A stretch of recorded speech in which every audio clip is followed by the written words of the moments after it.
मैं पीके रोड की तरफ जा रहा हूँ। मैंने देखा आप काफ़ी देर से टैक्सी का वेट कर रही थी, तो छोड़ देता हूँ आपको। चिंता मत करिए, एकदम सेफ है। आइए बैठिए। Okay, thanks a lot.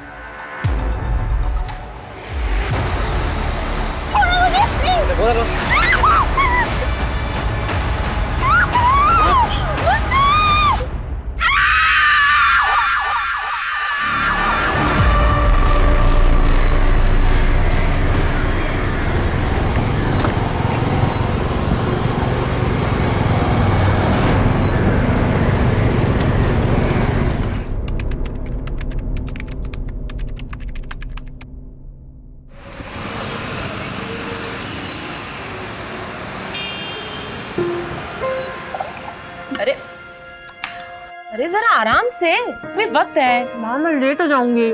आज तक कभी लेट हुई है क्या तू? अच्छा एक बात बता, तेरे प्रमोशन का क्या हुआ? इसी महीने होना था ना? आज निकलेगी लिस्ट। तेरी प्रमोशन तो होने ही वाली है। बस आपकी ब्लेसिंग्स चाहिए। अच्छा अभी मैं चलती हूँ। अरे माँ मैं लेट हो जाऊंगी।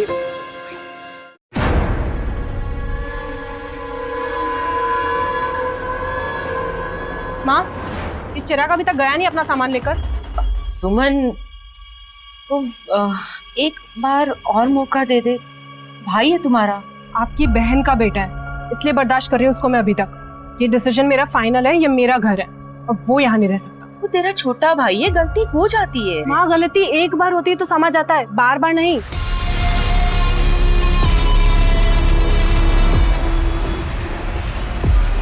ये लाइफ इतनी कॉम्प्लिकेटेड क्यों हो जाती है? जो नहीं करना है वही करना पड़ता है। दूसरों की लाइफ कितनी सिंपल होती है, मेरी लाइफ को आसान है या फिर मैंने ही कॉम्प्लिकेट कर लिया है? बंद करो ये नाटक यार। मैं कर रही हूँ नाटक? नाटक तुम कर रहे हो। दिखाओ नाटक करना क्या होता है। आवाज नीचे, ऑफिस में है। मैं क्यों आवाज नीचे करूँ? तुम देखो मैं क्या करती हूँ तुम्हारे साथ। जा, जो दिखाना दिखा ले। डरता हूँ क्या तेरे से मैं? पेट्रोलिंग पटेल कुंज के सुल्तान एरिया में एक बॉडी मिली है।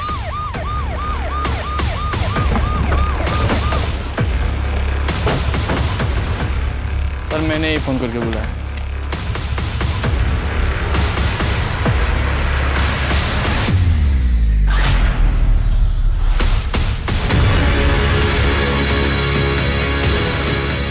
फिर लाश को ऐसे क्यों रखेगा?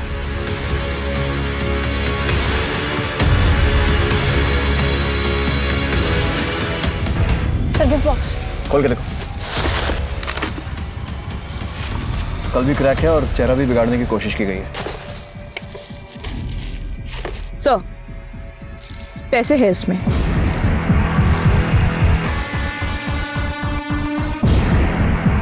कोई पहचानता है इसे? आसपास देखो, कोई आईडी प्रूफ मिलता है तो बॉडी को पोस्टमार्टम और फोरेंसिक जांच के लिए ले जाओ। एक लाश ऐसे मिलती है जैसे किसी ने उसकी नुमाइश की हो। सर पर हेलमेट, नई पिंक ड्रेस, गिफ्ट बॉक्स में पैसे। ऐसा लग रहा था कि खून नहीं बल्कि कुछ कहने की कोशिश की हो। पर क्या ये वही लड़की थी जिसका ऑफिस से लौटते हुए अपहरण हुआ था? नमस्कार, आदाब। क्राइम पेट्रोल सतर्क के आज के इस एपिसोड में मैं अनूप सोनी आप सबका स्वागत करता हूं। आज इस केस पर अपनी नजर बनाए रखेंगे हमारे खास मेहमान, एंकर और न्यूज रिपोर्टर शम्स ताहिर खान। आज औरतें मर्दों के कंधे से कंधा मिलाकर आगे बढ़ रही, नए नए मकाम हासिल कर रही, कई बार तो मर्दों को पीछे छोड़कर आगे निकल जा रही। फिर भी ये सवाल हमेशा जहन में कौंधता है कि वो कितनी सुरक्षित, कहाँ सुरक्षित महसूस करती है। घर में, दफ्तर में, सड़कों पर, रात में दफ्तर से घर लौटते हुए एक डर दबोच ही लेता है जब वो अकेली पड़ जाती हैं रात किसी सड़क पर, और इसी डर का फायदा अक्सर मुजरिम उठाते हैं। 2020 में ऐसी एक दहला देने वाली घटना सामने आई जिसने पुलिस और प्रशासन को सकते में डाल दी। ये केस सुलझाना पुलिस के लिए एक चुनौती है। वैसे अंदेशा ये भी है कि क्या इसी तरह की वारदात दिल्ली में और भी होने वाली है। औरतों की सुरक्षा का मुद्दा इतना गंभीर हो चुका है कि अगर इसका हल नहीं निकाला गया तो औरतों के आगे बढ़ते कदम कहीं पीछे ना खींच ले। मुकुल, कब तक अवॉइड करोगी तुम मुझे? तुम्हें लग रहा मैं यूं ही धमकी दे रही हूँ? Mukul, I am damn serious. Suman, अपनी माँ से कब तक अपने दिल की बात छुपाओगी? देख बेटा, दिल की बात दिल में नहीं रखनी चाहिए। माँ मैं बहुत थक गई हूँ, सोना चाहती हूँ। ठीक है, तुम आराम करो। तब तक मैं चाय ले आऊं?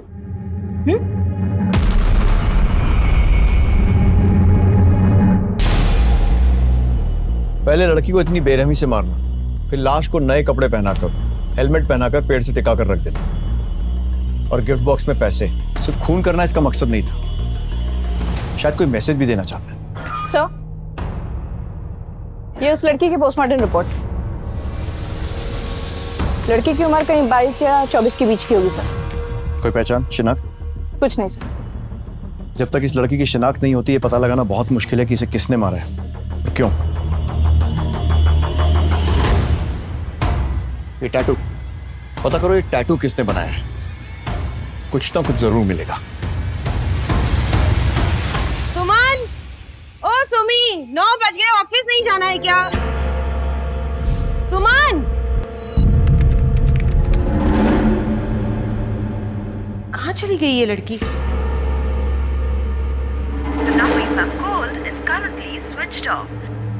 इसका फोन क्यों बंद आ रहा है? चिराग को फोन कर। हाँ मासी। चिराग, सुमन घर पे नहीं है, पता नहीं कहाँ चली गई और उसका फोन भी बंद आ रहा है। अरे मासी ऑफिस गई होंगी, आ जाएंगी। चिराग, तुम जानते हो, अरे अभी तुम चाय नाश्ता भी नहीं किया उसने सुबह का। पता नहीं कहाँ चली गई, और तुम्हें पता है कि वो बिना बाय बोले घर से नहीं जाती है। मुझे बहुत घबराहट हो रही है, तुम जल्दी आ जाओ। कल रात हमने साथ में खाना खाया, फिर वो सोने चली गई। सुबह मेरी आंख खुली, वैसे तो वो 7 साढ़े 7 बजे तक उठ जाती है, पर आज 9 बज गए थे, इसीलिए। उसका पर्सनल सामान, कपड़े, बैग, ज्वेलरी वगैरह साथ में लेकर गई है या छोड़कर? सर मुझे तो लगता है कि वो रात को ही भाग गई। चिराग, ऑफिस में फोन किया आपने? जी सर, किया था, पर वो ऑफिस तो आज गई ही नहीं। दूसरों पे बहुत जासूसी करती थी वो, और मेरी जिंदगी तो उसने नरक बना दी थी। भगवान ही जाने कौन सा कांड करके बैठी। हाँ, अब तू चुप भी करेगा? अरे तू यहाँ मदद करने आया है या आग लगाने? देखिए सर, जितना जल्दी हो सके आप मेरी बेटी को ढूंढिए, पता नहीं कहाँ होगी वो। इस लड़की की एज भी वही है जो बाकी 3 मिसिंग लड़कियों की थी। हमें फौरन तलाश शुरू करनी होगी। धन्यवाद।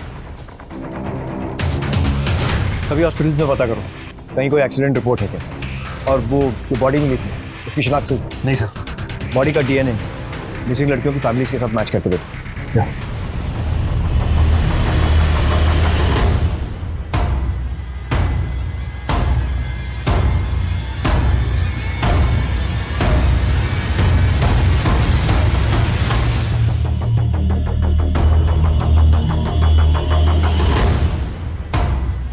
दोनों फैमिलीज के ब्लड सैंपल्स ले लिए सर, डीएनए टेस्टिंग के लिए sir. Yes sir. Okay sir, चलो। नहीं सर, सुमन ऑफिस आई ही नहीं 2 दिनों से। बताया था कि क्यों नहीं आई है, या फिर किसी के साथ कहीं गई हो? सर वो तो मुझे आइडिया नहीं है, लेकिन करियर से बढ़कर उसके लिए कुछ भी नहीं था। वो इस तरह काम छोड़कर भागने वाले वैसे नहीं थी। कहीं ऑफिस में किसी के साथ कुछ? नहीं सर, ऑफिस में तो सबके साथ अच्छा ही था उसका, लेकिन हाँ सर, गायब होने से पहले वाले दिन जब वो ऑफिस आई थी, उस दिन वो जल्दी चली गई, जबकि वो नॉर्मली जल्दी नहीं जाती, वो लेट जाती है। जल्दी जाने की वजह? पता नहीं सर, परेशान लग रही थी, मैंने पूछा तो उसने टाल दिया। इनफैक्ट हम लोग उससे पार्टी लेने वाले थे। किस बात? उसका प्रमोशन हो गया था, हमारी बॉस बन चुकी थी वो। हाँ सर, हमने भी नोटिस किया था वो एब्सेंट थी, लेकिन फिर इग्नोर किया क्योंकि अब इतनी प्रॉम्प्ट एम्प्लॉय, सोचा घर पे उसको प्रॉब्लम होगी। सर, ये वॉचमैन कुछ कहना चाह रहा है। सर जी, उस रात सुमन मैडम ऑफिस दोबारा आई थी रात में। रात में क्यों आई थी? पता नहीं सर, ऑफिस तो रोजाना 8 बजे ही बंद हो जाते हैं, कभी कभी लोग लेट तक काम करते हैं। सीसीटीवी फुटेज चेक करो। सर वो ऑफिस के अंदर सीसीटीवी नहीं है, आपको पैसेज का मिल जाएगा। स्टॉप, प्ले करो। Stop sir. 15 मिनट ऑफिस में थी। पता करो ऑफिस आने से पहले सुमन की किसी से बात हुई थी क्या? दिन में उसका प्रमोशन हुआ और उसी रात को वो गायब। कहीं ऐसा तो नहीं है कि सुमन का गायब होना उसके ऑफिस से जुड़ा, या फिर बाकियों की तरह? सर आपको लगता है कि सुमन को भी किसी ने मार दिया होगा? श्योरिटी से नहीं कह सकते थे, उसकी माँ ने बताया कि जब वो ऑफिस से आई तो परेशान थी। ऑफिस वालों ने बताया कि परेशान थी और घर जल्दी चली गई। गायब होने से पहले वाले दिन जब वो ऑफिस आई थी, उस दिन वो जल्दी चली गई और फिर रात में घर से वापस ऑफिस आना। ये सारी बातें एक तरफ तो इशारा कर रही हैं कि सुमन के गायब होने में कोई ना कोई ऑफिस वाला जरूर जुड़ा हुआ है। उसके कॉल रिकॉर्ड्स निकलवाओ और पता करो कि लास्ट कॉल उसने किसको किया था या उसकी किससे बात हुई। Right sir. कहाँ चली गई तू बेटा? अपनी माँ से ऐसे नाराज होके कहाँ गई?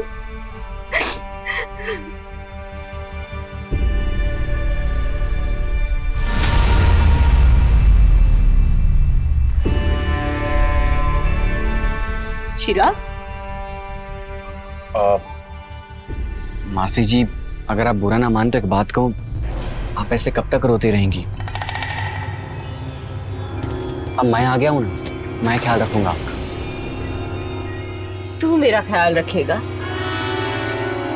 खुदगर्ज, तू तो फोन भी तब करता है जब तुझे पैसों की जरूरत होती है। मासी जी, मेरी माँ तो है नहीं, अब आप ही मेरी माँ समान है। सारी बातों को भूल जाइए ना। अच्छा, मैं ना सामान रख देता हूँ सुमन के कमरे में। कोई जरूरत नहीं, सुमन की एक भी चीज को हाथ लगाने की कोई जरूरत नहीं। वो वैसे भी नहीं चाहती थी कभी कि तुम इस घर में आके रहो। पर मासी जी, मैं कभी आपको छोड़ के गया? क्योंकि मुझे आपकी फिक्र है।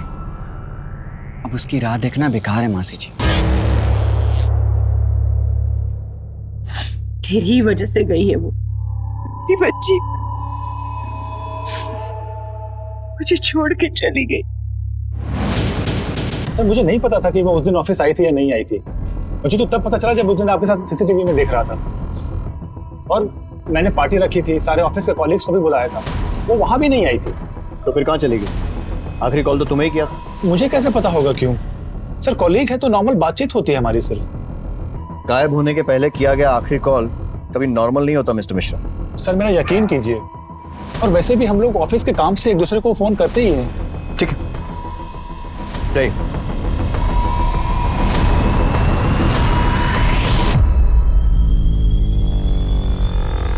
मुकुल के एक स्टाफ से पूछताछ कर। टेढ़ा है, सीधा करना पड़ेगा। ऐसा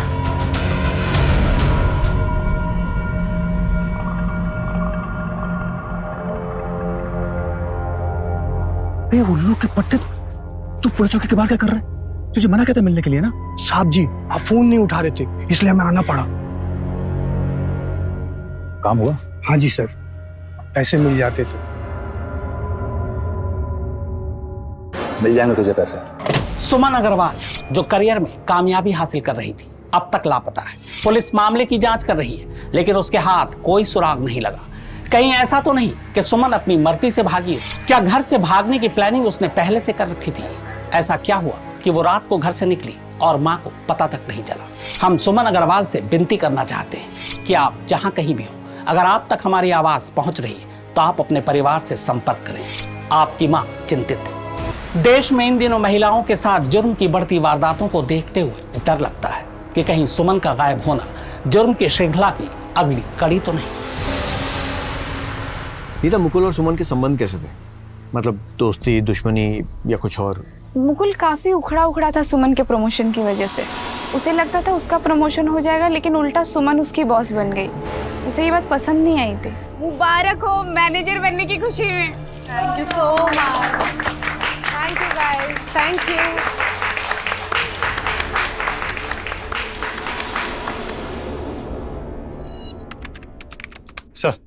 सर, सुमन की आखिरी लोकेशन ट्रैक हो गई। ये तो एमएन रोड है, एकदम सुनसान इलाका। यहाँ तो ज्यादा कोई आता जाता भी नहीं। और सर, उसकी लोकेशन के हिसाब से वो इस जगह पे 2 मिनट के करीब थी। उसके बाद उसका फोन ऑफ हो गया। इस पूरे एरिया को अच्छे से छानो, देखो कुछ मिलता है, क्योंकि आगे जाकर ये रोड कई अलग अलग एरियाज में निकलती है। जाके देखो। Right sir.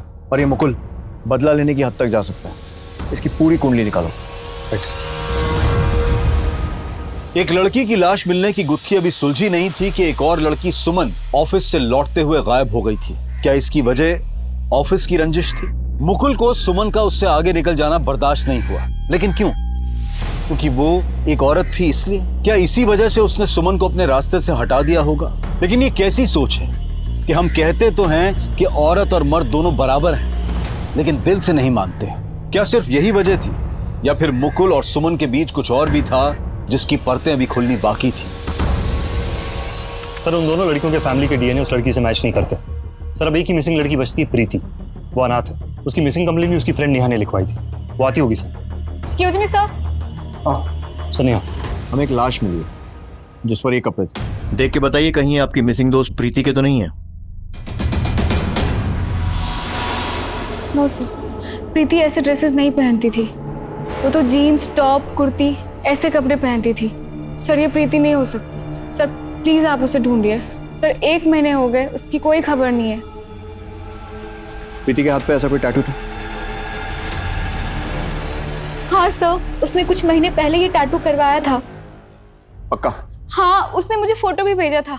I will show you. दिखाओ।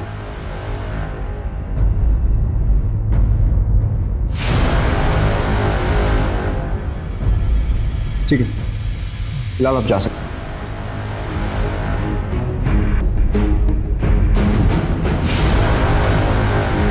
प्रीति के फोन की लास्ट लोकेशन उसके ऑफिस के पास थी, लेकिन कोई भी ऐसा नंबर नहीं है जिस पे डाउट किया जा सके। क्या की प्रीति के ऑफिस से उसकी बैंक डिटेल्स निकलवाओ और पता करो कि लास्ट ट्रांजैक्शन कब हुआ था। Right sir. सर प्रीति की डिटेल पीएम रिपोर्ट। उसे खीर में जहर दे के मारा गया था सर। मतलब पहले जहर दिया और उसके बाद सर फोड़ा। खूनी ये श्योर करना चाहता था कि लड़की मर जाए। लेकिन उसके साथ कोई सेक्सुअल असॉल्ट नहीं हुआ है सर। खूनी ने लड़की को 1 महीने अपने साथ रखा लेकिन कोई सेक्सुअल असॉल्ट नहीं किया, लेकिन मारपीट के निशान। तो अजीब माजरा। और फिर वो नए कपड़े, गिफ्ट बॉक्स। सर कपड़े खून से खराब हो गए होंगे। लेकिन कपड़े बदल देने से खून नहीं छुप जाता है। बहुत अजीब आदमी, कोई साइको किलर लगता है। नहीं मिलेगा पैसा, जा। जितने की हमारी बात हुई थी ना उससे 1 रुपया ज्यादा नहीं मिलेगा। जानता नहीं मुझे। अच्छा, पैसा नहीं मिलेगा?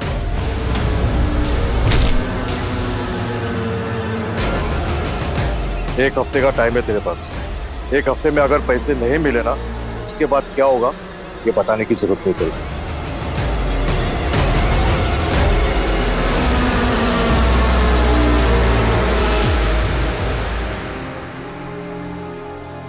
तेरी प्रमोशन तो होने ही वाली है, बस आपकी ब्लेसिंग्स चाहिए। अच्छा अभी मैं चलती हूँ। अरे मैम मैं लेट हो जाऊंगी।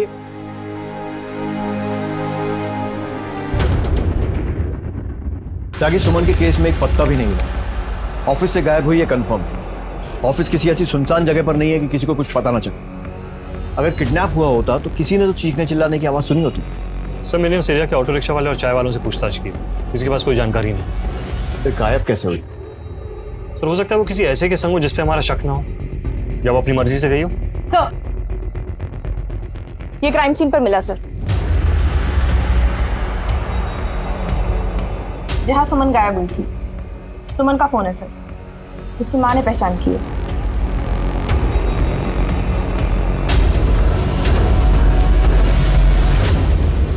खून के धब्बे। पता करो ये खून सुमन का ही है या नहीं, और ये भी कि इस फोन से कुछ मिलता है। Right sir.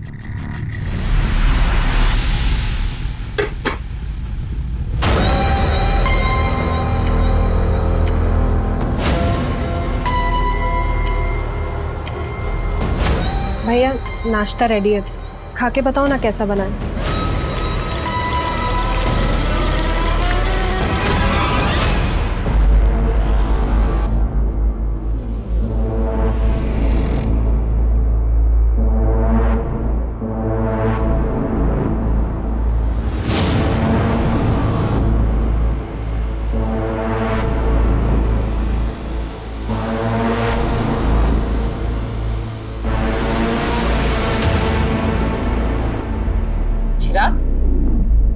तू मेरे कमरे में क्या कर रहा है? मासी जी मुझे लगा कि मेरा बटुआ शायद यहीं रह गया, तो इसीलिए मैं यहाँ आ गया। तुम्हारा बटुआ मेरे कमरे में कैसे आएगा? हाँ मासी जी, हाँ मुझे याद आ गया, वो स्कूटर का डिक्की में मासी जी, भूल जाता हूँ कभी कभी। चलता हूँ मासी जी। हेलो, देखो तुम गलत कर रहे हो। सही क्या है गलत क्या है ये मुझे मत सिखा। तू सिर्फ इतना बता कि तू आने वाला है या नहीं। ठीक है, मैं शाम तक आता हूँ, लेकिन तब तक तुम कुछ नहीं करोगे।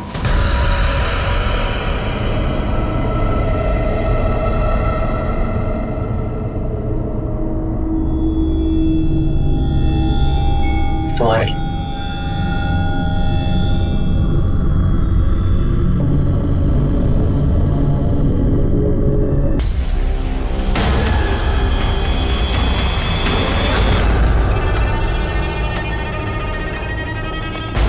भैया ड्रेस बहुत प्यारी है।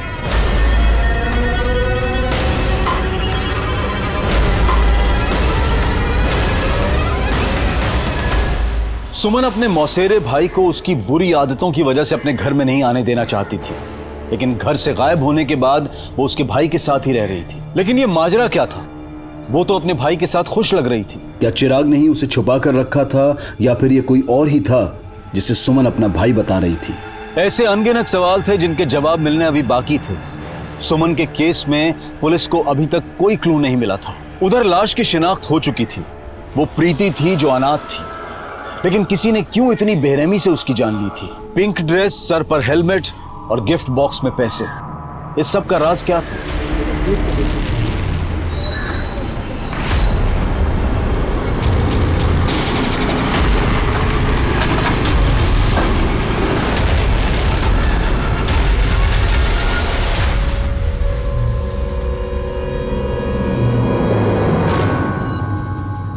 भैया आज अच्छे से बंधी है ना टाई?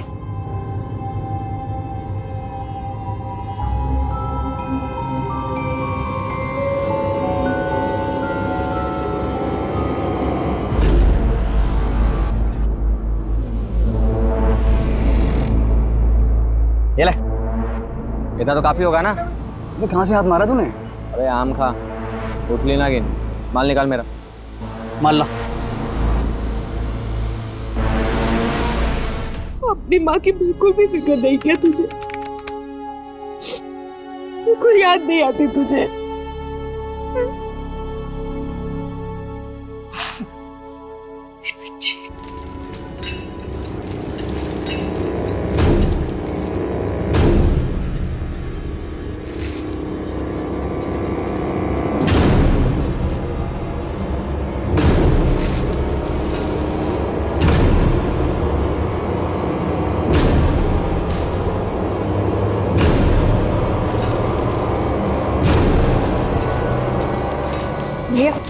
बैग।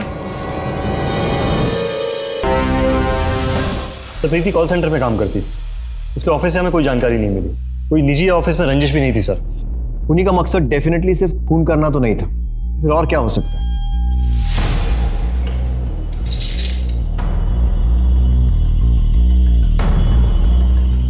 क्या कि हमसे डेफिनेटली कुछ छूट रहा है। पता करो किसी और पुलिस स्टेशन में ऐसा कोई केस रिपोर्टेड है। भैया भैया क्या हुआ है? आप रो क्यों रहे हैं भैया? भैया बताइए ना क्या हुआ है? क्या है? भैया प्लीज मुझे बताइए ना क्या हुआ है?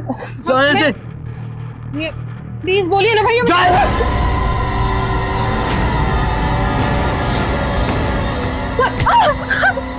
भैया प्लीज छोड़ दीजिए मुझे। भैया नहीं नहीं भैया प्लीज छोड़ दीजिए। 7-8 साल पहले मेरे भी सर्कल में एक ऐसा ही केस आया। विक्टिम का नाम गीता था, उम्र 17 साल। सड़क के किनारे ऐसे ही पेड़ से सटाकर उसकी लाश को रखा गया था। बॉडी की कंडीशन लगभग ऐसी ही थी, सिर्फ विक्टिम का चेहरा नहीं बिगाड़ा गया था, जैसे आपके केस में विक्टिम प्रीति के साथ किया है।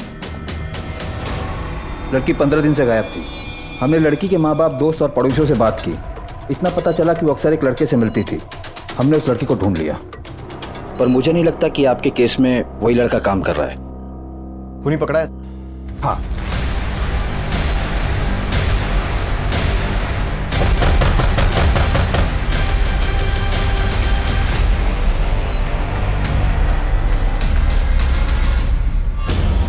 क्या हुआ साहब? आप लोग यहाँ? आप राजू को बुलाइए, वही बताएगा। क्या किया राजू ने? राजू की एक फ्रेंड थी गीता, उसका मर्डर हुआ है। राजू? राजू? साहब तुमने मारा गीता को?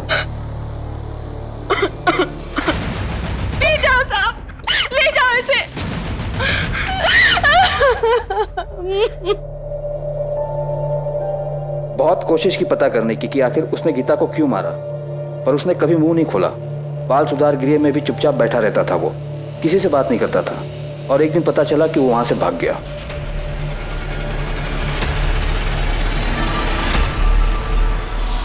क्यों रे भाग क्या है तू यहाँ? चल जा यहाँ से, जा निकल घर से, निकल मेरे घर से। मत कर। अगर पुलिस नहीं आई तो मैं तुझे मार डालूंगी।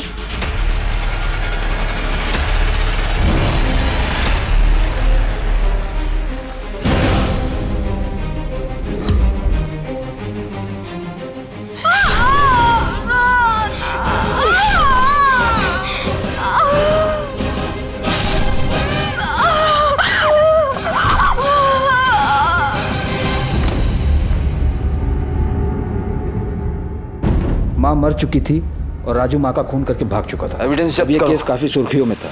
मेरे एक्सपीरियंस के हिसाब से ये काम किसी ऐसे क्रिमिनल का है जिसने अखबारों में पढ़ के राजू की मॉडस ऑपरेंडी को फॉलो किया और इस मर्डर को अंजाम दिया।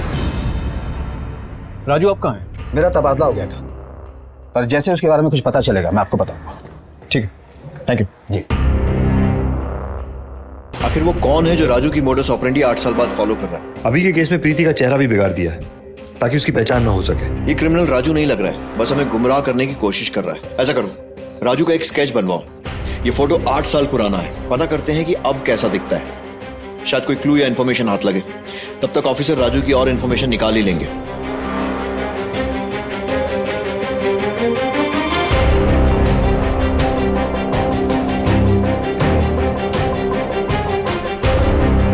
ये पक्का ऐसे ही दिखता होगा? हाँ सर, ऐसा ही दिखना चाहिए।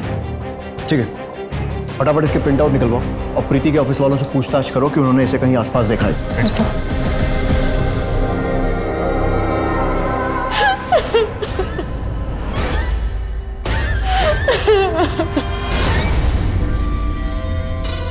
वो तूने भागने की कोशिश की ना, मैं तेरी माँ को मार नहीं, मैं प्लीज मेरी माँ को कुछ मत करना। मैं कहीं नहीं जाऊंगी, यहीं रहूंगी।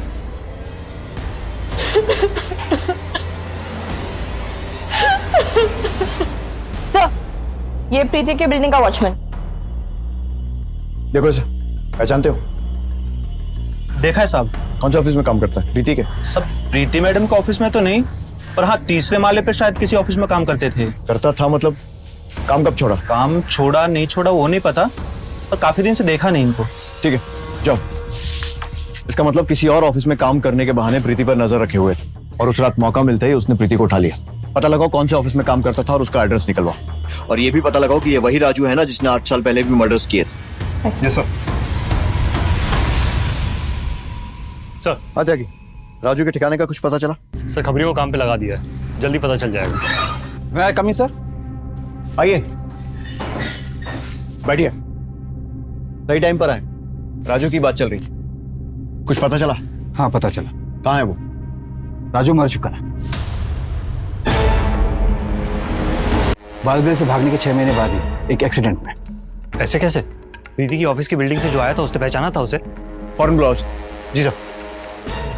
तुमने तो कहा था कि तुमने इसे ऑफिस की बिल्डिंग में देखा था। हाँ ऐसा ही लगते थे तो। ठंडे दिमाग से सोच के अच्छी तरह देख के बताओ। सर इस केस में कुछ सही से समझ में नहीं आ रहा है सर। सर पता नहीं सर, कुछ कंफर्म नहीं बता सकते सर। ठीक है, जाओ। कभी कभी ऐसा होता है, स्केच 100% मैच नहीं होता और लोग कंफ्यूज हो जाते। खैर एक बात तो हमें पता चल गई कि राजू मर चुका है। सर अगर राजू मर चुका है तो ये कौन है? वही तो पता लगाना है कि ऐसा कौन है जिसको राजू के बारे में इतना सब कुछ मालूम था। हूबहू वैसे ही मर्डर। सर कहीं उसका जुड़वा भाई तो नहीं है? नहीं, उसका कोई भाई नहीं था। ये तो वही कर सकता है जो राजू को बहुत अच्छे से जानता था, जिसे राजू के सारे राज पता था। कोई बहुत करीबी या रिश्तेदार, या फिर 6 महीने में बना हुआ कोई नया दोस्त। लेकिन कोई ऐसा करेगा क्यों? सर गीता 17 साल की थी जब उसका मर्डर हुआ और सुमन की उम्र 23-24 साल। थोड़ा फर्क है सर। लेकिन सुमन और प्रीति की उम्र में कोई फर्क नहीं था, दोनों लगभग एक जैसी थी। जी सर। और गीता की मौत 8 साल पहले हुई थी, उस वक्त राजू 15 साल का था। जो ये कर रहा है वो राजू से जुड़ा हुआ है, लेकिन वो है कौन? मुकुल, चिराग या फिर कोई और? पता लगाओ इन लोगों का राजू से कोई कनेक्शन है या था। जो उसके दोस्त थे 8 साल में, उन सब के बारे में पता करो। उसने प्रीति को 30 दिन अपने पास रखा और उसके बाद 30वें दिन उसे मार दिया। कहीं सुमन के साथ भी ऐसा कुछ ना करे। सुमन के फोन पे जो खून के धब्बे थे वो सुमन के ही थे सर। ठीक है, पता नहीं वो और कितनी लड़कियों की जिंदगी खराब करेगी। और एक बात सर, ये मुकुल मिश्रा के कॉल रिकॉर्ड्स देख रहे थे, अक्सर इन नंबर्स पे बात होती है सर, और ये सारे नंबर हिस्ट्री शीटर्स के हैं। उठा लो इन सबको और मुकुल को भी। जी सर। इस केस में पुलिस की हर मुमकिन कोशिश अब तक अपने अंजाम पर नहीं पहुंची थी। कहीं पुलिस को कोई गुमराह तो नहीं कर रहा था, कोई ऐसा जिस पर पुलिस को शक करने की कोई वजह ही नहीं हो सकती थी। आखिर कौन था वो शख्स? इस साल 23 बरस की प्रीति सिंह की लाश मिली, सर पर हेलमेट, बदन पर नए कपड़े और गिफ्ट बॉक्स जिनमें पैसे थे। अभी हाल ही में पता चला है कि पुलिस 8 साल पहले हुए गीता यादव के कत्ल के केस से प्रीति सिंह के खून के साथ सुमन अग्रवाल के केस को जोड़कर देख रही है। हमारे सोर्सेस के हिसाब से अब तक इस केस में पुलिस अपनी नाकामी को छुपाने के लिए और लोगों के गुस्से और सवालों से बचने के लिए गड़े मुर्दे उखाड़ रही है। पर सवाल यह है कि क्या 23 साल की प्रीति सिंह को इंसाफ मिल पाएगा या फिर बहुत सारे केस की तरह यह केस भी ठंडे बस्ते में पड़ा रह जाएगा। चिराग, ये तो फिर से नशा कर रहा है। सुमन सच कहती थी, तू कभी नहीं सुधरेगा, तू इस घर में रहने के लायक ही नहीं है। निकल यहां से। ए बुढ़िया! अरे तो मुझे घर से निकालेगी? तो किसके ऊपर इतना फुदक रही है? सुमन, वो तो कब का निकल चुकी है। तुझे ना मेरे साथ रहना, समझे?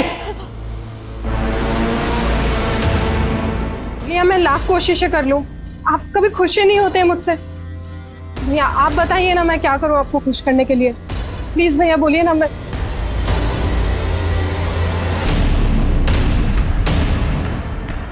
You want to write?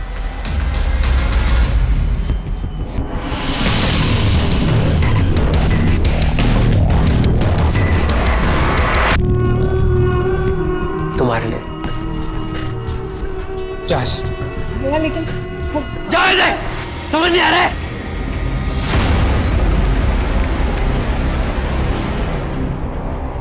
पूरे हैं? पूरे हैं, चाहो तो दिन भर।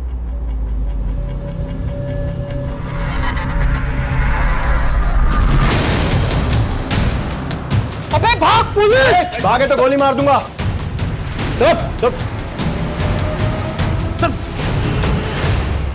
हाँ सर, मैंने ही गुंडों से सौदा किया था। सुमन को मरवाना चाहता था। क्यों? I love you। तुमको मुझसे ज्यादा अपना करियर प्यारा है। तुम एक बार इस प्रमोशन से पीछे क्यों नहीं हट जाती ताकि मुझे मिल जाए? हम साथ में खुश रहेंगे ना। क्यों? अगर प्रमोशन मुझे मिल जाता है तो इससे तुम्हें क्या दिक्कत है? मुकुल तुम ऐसा कैसे कर सकते हो मेरे साथ?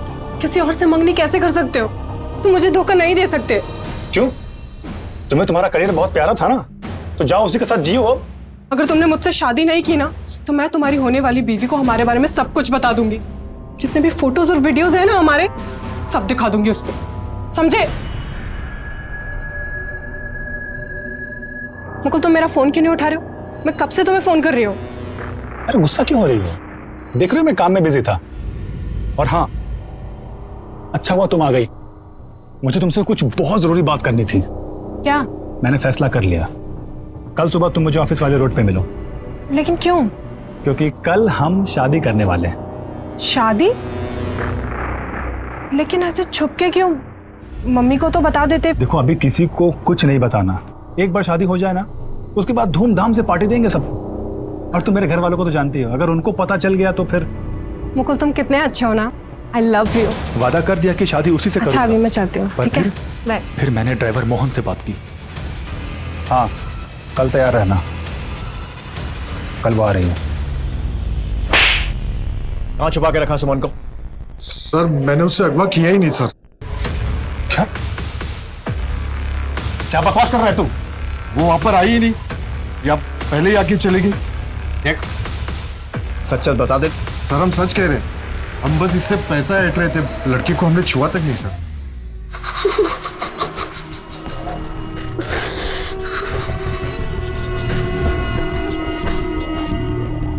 तुझे बहुत मारा ना मैंने।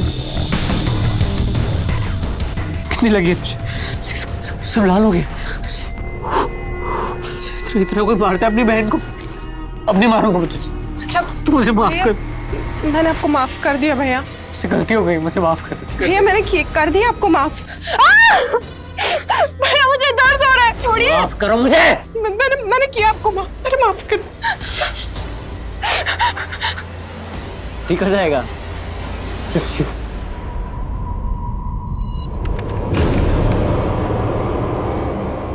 खीर तो पसंद है ना तुम्हें? तुम्हारे लिए बना रहा हूं। चल, अरे मैंने क्या किया मैडम? मैंने क्या किया? मुझे यहाँ सर ये क्या है? ट्रेलर। और अगर मुझे पता चला कि सुमन के गायब होने में तेरा जरा सा भी हाथ है तो उल्टा लटकाकर पूरी फिल्म बना दूंगा। पर मैंने तो कुछ किया ही नहीं। क्या कहा था सुमन की माँ को? किसके ऊपर इतना फुदक रही है? हाँ? सुमन वो तो कब का निकल चुकी है। वो तो बस गुस्से में निकल गया। गुस्से में? अंदर डालो उसको, लेके जाओ। सर मेरी बात तो सुन सर। चिराग, मुकुल, कोई भी शक के घेरे से बाहर नहीं है। अच्छा, राजू का वो कोई करीबी पता चला जो उसके नक्शे कदम पर चलकर ये मर्डर कर रहा हो? एक मिनट सर, तेरे पिक्चर्स मिले सर, लेकिन ये उस वक्त बाल सुधार गृह में थे। ये राजू के करीबी थे? ये नहीं पता सर। पता करो, और ये भी पता करो कि कहाँ है इस वक्त। मुश्किल है पर फाइंड आउट। हेलो, जल्दी भेजो। अब देखता हूं कैसे बचता है तो। आज तो मैं अपने हाथ की खीर टेस्ट करा। इतनी बढ़िया बनाता हूं।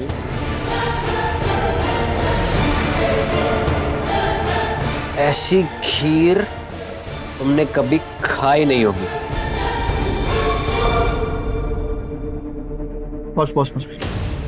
तो ये है वो जो राजू बन के घूम रहा है। लेकिन सर ये है कौन? एक बार हाथ लग जाए फिर खुद ही बता देगा कि इसका राजू से रिश्ता क्या है।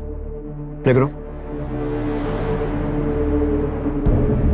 बस ये देखो, ये टैक्सी, इसका नंबर नोट करो। इस टैक्सी तक जल्द से जल्द पहुंचना होगा। सर गाड़ी लोकेशन पे पहुंच गई है जी।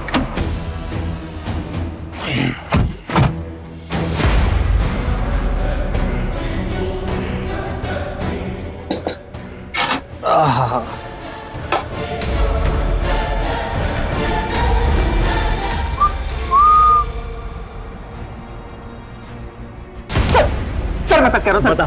बता प्रीति को क्यों मारा? सर मैं सच कह रहा हूँ, मैंने किसी को नहीं मारा सर। फिर उसका एटीएम कार्ड तेरे पास कैसे पहुंचा? सर मैं सच कह। राजू बनने चला है, राजू की नकल करेगा। पता राजू को कैसे जानता है? सर कौन राजू? सर वही राजू जिसकी नकल करके तूने पहले बेरहमी से प्रीति को मारा और उसके बाद सुमन को मारा। सर मैं किसी सुमन को नहीं जानता सर। अच्छा, ये सुमन। सच कह रहा हूँ। बहुत शौक है ना तुझे मासूम लड़कियों की जान लेने का? मैं बताता हूँ। Sir sir sir sir sir वो अशोक। कौन अशोक? सर वो अशोक मुझे पैसे देता था, मैं बस उसके ठिकाने पे लड़कियों को पहुंचा देता था। उसके बाद वो क्या करता था मुझे कुछ नहीं पता सर। कहाँ मिलेगा ये अशोक? क्या खीर है? खाओ। फिर तुम्हारे लिए इतने प्यार से बनाई है। अच्छा तुम्हारा मुंह बंद है तो मैं खोल देता हूँ। मुझे नहीं खानी खीर। अब खाओ। अरे खाना प्लीज, मुझे जाना, मुझे नहीं खानी। ओ अच्छा, तुम्हारे तो हाथ बंधे हुए, तुम कैसे खा सकती हो? मैं खिलाऊं? तुम्हारा भाई तुम्हें खिलाएगा। मुझे नहीं खानी है खीर। खानी तो पड़ेगी। मुझे नहीं खानी। इतने प्यार से बनाई है मैंने। मुझे इतने प्यार से बनाई है तेरे लिए, तुझे खानी तो पड़ेगी। अशोक लेके चल। मेरी बहन है, ये मेरी बहन है। खीर खिला रहा था। लेके जाओ। मैं खीर खिला रहा था उसे। खिलाया तो नहीं? क्या कर रहे हो आप? राजू को कैसे जानता है और प्रीति को क्यों मारा? मेरा कोई परिवार नहीं है सर। मेरे को चाहिए सर राजू जैसा परिवार।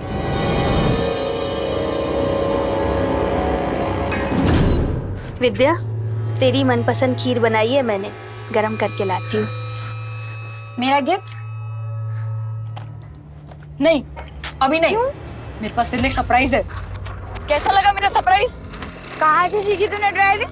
दोस्त से, जिसकी ये स्कूटी है। और बिना हेलमेट बिना लाइसेंस पुलिस ने पकड़ लिया तो? अरे हेलमेट से कुछ नहीं होता।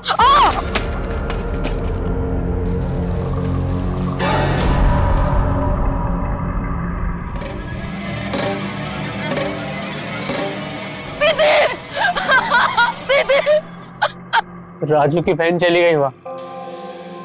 हेलमेट पहनना बहुत जरूरी है। उसके बाद राजू ने एक नई बहन ढूंढ ली। तुम्हारे लिए इतने प्यार से बनाई है ना। ये ले, खो खो खो खो खो।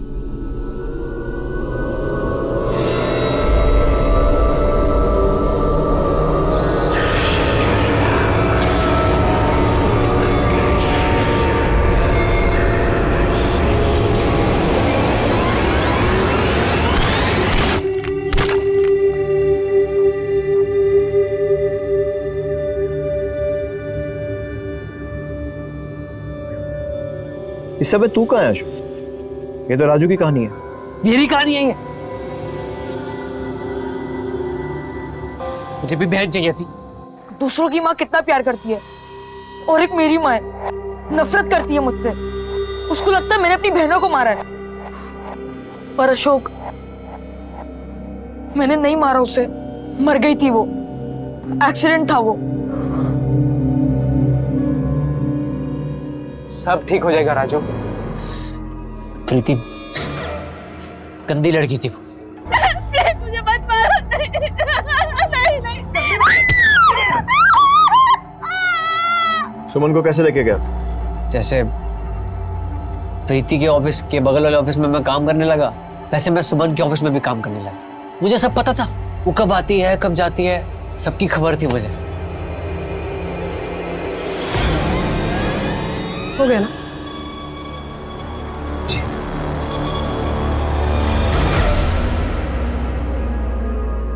मैडम, आप इतनी रात को अकेले कहाँ जाएंगी? मैं टैक्सी मंगा दूं? ठीक है। मैडम जी, आप मुझे बस स्टैंड तक छोड़ देंगी? ठीक है, आ जाओ।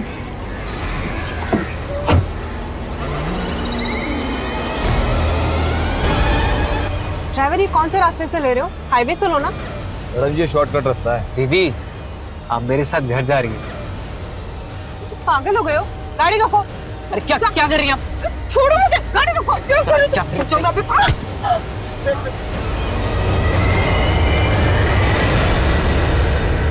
मैंने बहुत समझाने की कोशिश की, तू समझ ही नहीं रही थी मेरी बात।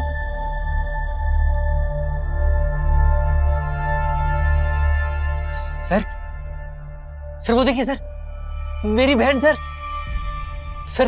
वो देखिए, मेरी बहन मुझे बुला रही है सर वो देखिए सर, आपको दिख रही है? अरे सर क्या कर रहे हैं आप मुझे, मेरी बहन है सर, मुझे बुला रही है वो।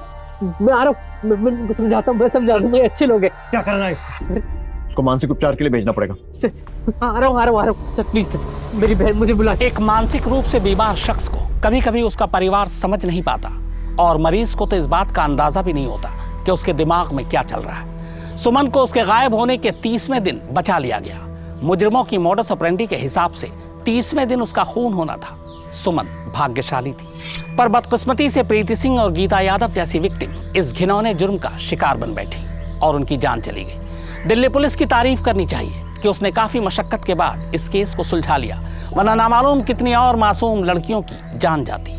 कहते हैं एक सुरक्षित समाज के लिए चाहिए सतर्क पुलिस और जागरूक नागरिक।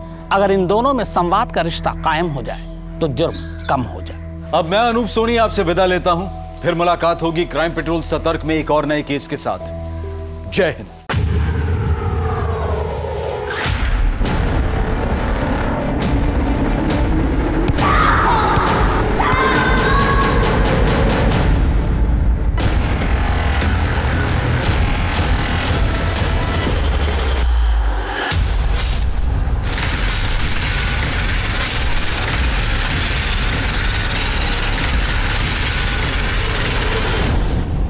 नमस्कार, आदाब। क्राइम पेट्रोल सतर्क के आज के इस एपिसोड में मैं अनूप सोनी आप सबका स्वागत करता हूं। ऐसा लग रहा है जितनी तरक्की साइंस और टेक्नोलॉजी कर रही है, मानवता और इंसानियत उतनी ही पिछड़ती जा रही है। हमारे 30 दिन 30 केसेस की श्रृंखला में ये केस इसी बात का सबूत है। ये शर्म की बात है कि हमारे देश में हर 16 मिनट में एक लड़की का रेप होता है। एनसीआरबी के 2019 के आंकड़ों के मुताबिक इंडिया में हर रोज 88 रेप के मामले होते हैं, यानी एक साल में 32,033 रेप। ये आंकड़े दहलाने वाले हैं और इससे भी अफसोस की बात ये कि आंकड़े साल दर साल लगातार बढ़ते जा रहे हैं। वैसे ये वो केस हैं जो रजिस्टर्ड हुए, लेकिन ऐसे रेप के न जाने कितने ही केस हैं जो कभी दर्ज ही नहीं हुए। पैसे और पावर की वजह से ऐसे केसों को दबा दिया गया।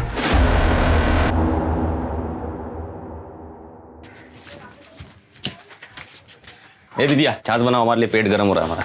इतनी चाट खाओगे तो यही होगा ना, खुद बना लो, मेरा सर दर्द हो रहा है। सारा दिन लैपटॉप में घुसी रहती हो, मेरा सर लैपटॉप तो दुखेगा है ना। लैपटॉप वापस दो मेरा। अरे देखें तो, इसमें पढ़ती भी हो या चैटिंग वेटिंग में ही लगी रही। अरे वाह वाह वाह, काल अक्षर भैंस बराबर, जैसे तो तुम्हें समझ में ही आ जाएगा। मेरा लैपटॉप वापस दो। 2 गज लंबी जबान हो गई तेरी। जब देखो झगड़ते रहते हो, देंगे एक जाफड़ दोनों को। ए बिनिया के अम्मा, हम मंडी होके आते हैं। अरे सुनिए, आलू लेते आइएगा, भूलिए। हाँ हाँ ठीक है। अरे लड़के, तू तो जा रहा है? दोस्त से मिल के आ रहा है। तेरे दोस्त की। चलो अम्मा, अब हम भी चलते हैं। कहाँ चलती हूँ? अरे क्लास मिस हो गई तो बहुत नुकसान हो जाएगा। वैसे भी भैया बाबा है नहीं घर पे, तो झट से गई फट से आई।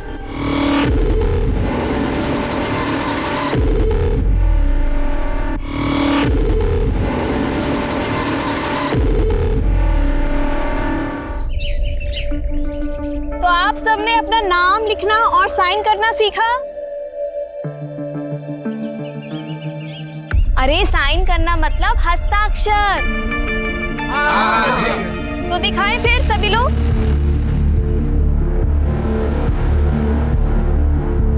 बढ़िया सीता जी। कमला भाभी, आज आपने फिर से होमवर्क नहीं किया। अरे ये तो बड़ी निकम्मी है। टीचर जी, मैंने सब कुछ किया। दादी बहुत अच्छे, लेकिन आज आपने अपनी बहू को सीधा निकम्मा बोल दिया। मुझे पता है आपने ही इन्हें काम पे लगाया होगा, है ना? सही कहा बिंदिया, छुट्टी कहीं की। अरे अरे, लड़ना बंद करो आप दोनों। कमला भाभी, आज आप यहीं बैठकर अपना काम पूरा करेंगी, और दादी ये आपकी जिम्मेदारी बनती है। ठीक है विद्या। चलिए, तो बाकी लोग जितना अभी तक पढ़ाए हैं, आप सभी लोग दोबारा से लिखेंगे और खत्म करेंगे, ठीक है? मैं चलती हूँ।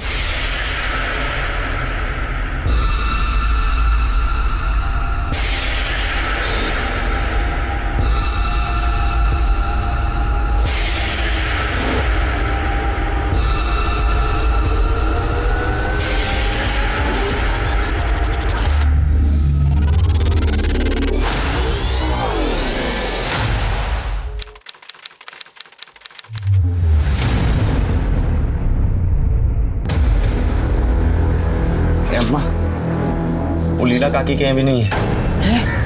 वहां भी नहीं है? फिर कहाँ चली गई बिनिया? 1000 बार समझाया तुझे, बिनिया को बाहर जाने मत दो, मत दो।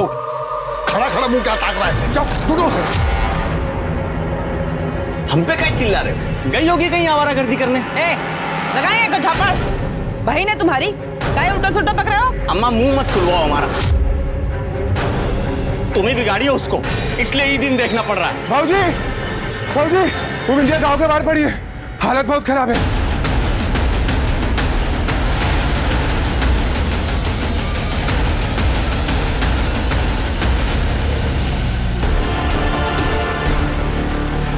अम्मा, अम्मा, अम्मा। बिनिया! बिनिया! बिनिया! बिनिया! बिनिया! बिनिया! बिनिया कौन? ये सब क्या हो गया? कैसे हुआ? अरे कौन किया मेरे बिनिया के साथ ये सब?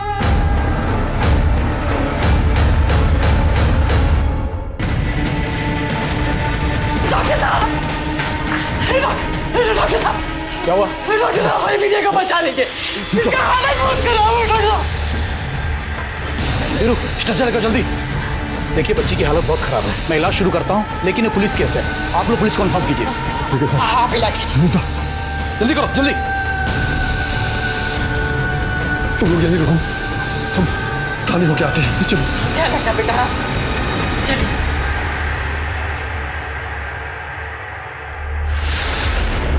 बलात्कार? कैसे पता बलात्कार हुआ है? साहब हम औरत है, हम देख के बता सकते हैं कि गलत काम हुआ है हमारी बिनिया के साथ। अपनी मर्जी से किसी के साथ कर रही होगी, कुछ गड़बड़ हो गया होगा, बहने लगा खून। नहीं, क्या बोल रहे हैं आप? हमारी बिनिया ऐसी नहीं है। साहब ये आपका लिट्टी चोखा। साहू आज शुक्रवार है, माता जी का उपवास है, ये खिला के पाप करवाओगे क्या? लेके जाओ। साहब हम हाथ जोड़ते हैं साहब, रपट लिख लीजिए, कार्रवाई कीजिए साहब। देखने में तो ठीक ठाक ही है, 4-6 लौंडा फंसाई होगी मजा मारने के लिए, गिफ्ट के लिए तो धंधा करवाते थे।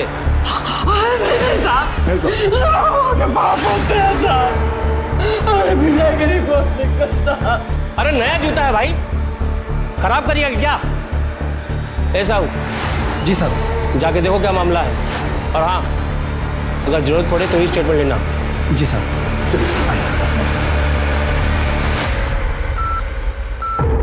देखकर तो लग रहा है रेप हुआ है, बट अभी कंफर्म कुछ बोल नहीं सकते। लड़की की हालत बहुत खराब है, इंटरनल इंजरीज हैं, पूरे बॉडी पर चोट के निशान है। लड़की को बुरी तरह से मारा पीटा गया है। अच्छा डॉक्टर साहब इनका स्टेटमेंट ले सकते हैं अभी? नहीं, अभी नहीं।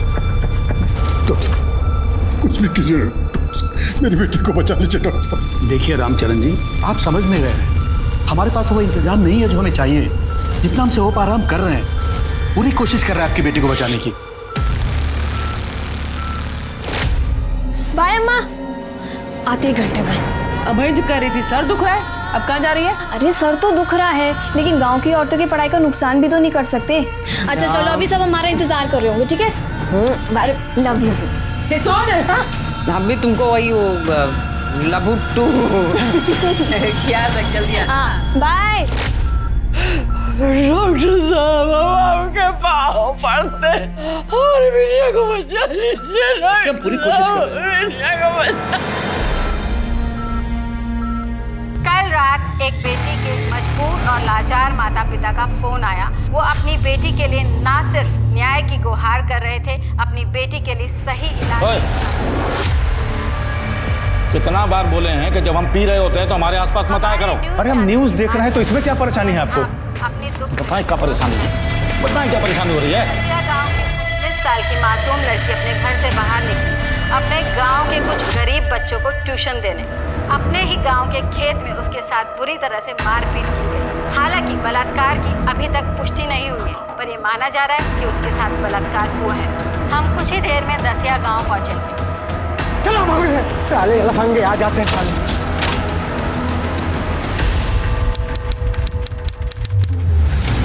हमारी बिनिया इंटर कॉलेज के परीक्षा में पूरे जिला में अव्वल आई रही, तो सरकार को लैपटॉप इनाम में दे रही। बिटिया इतनी गांव को होनहार बच्चे हैं कि अपने लैपटॉप से सारे किसानों को कर्जा दिलाती है।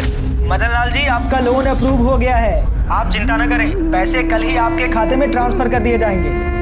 Thank you thank you. अरे काका, बिटिया बेटिया तूने तो हमारा टेंशन ही खत्म कर दिया, भगवान तुझे लंबी उम्र दे। अरे काका कांग्रेचुलेशंस। अभी अभी मिली ताजा जानकारी के अनुसार एसआईटी की टीम दसिया गांव के लिए निकल चुकी है।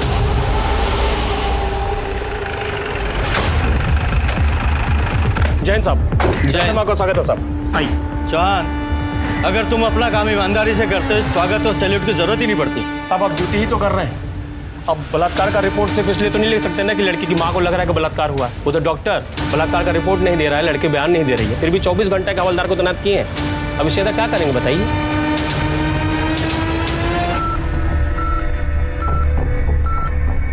हम लड़की को बचाने की पूरी कोशिश कर रहे हैं, पर आप देख ही रहे हैं कितना बड़ा हॉस्पिटल है। लड़की की हालत लगातार बिगड़ती जा रही है, पेट में स्प्लीन ब्रेक हो गया है, खून जम गया है। हमने पेट के खून को साफ करने के लिए ऑपरेशन भी किया, लेकिन कोई फायदा नहीं हुआ।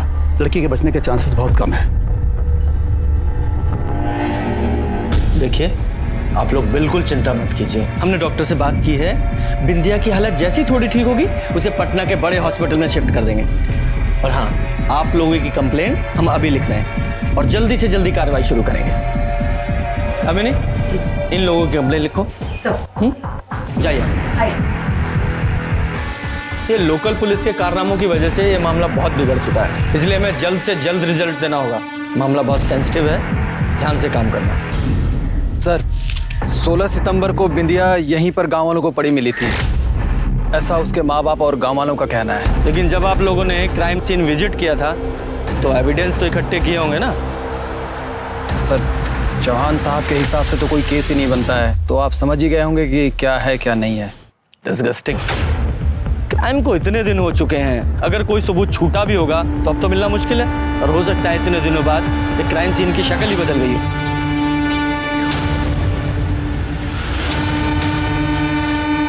सर एक मिनट सर, ये देखिए शायद खून है, हो सकता है बिंदिया का। हाँ हो सकता है, लेकिन सिर्फ इतना सा खून? सुमित, जिस तरह से बिंदिया के साथ मारपीट की गई, सिर्फ इतना खून गिरे बात मुश्किल है। कंफर्म है कि उसके साथ ये मारपीट या शायद रेप भी कहीं और हुआ है। उसे यहाँ लाकर सिर्फ डंप किया गया है जिससे सबूत मिट जाए। हमें उस जगह का जल्दी से जल्दी पता लगाना होगा, वरना हो सकता है वहाँ से भी सारे सबूत मिटा दिए गए हों। उसे जिस तरह से इस केस ने मीडिया में हाइप ली, पूरी तरह से मुमकिन है कि जिन्होंने भी ये किया है या तो फरार हो गए हो या फिर अंडरग्राउंड।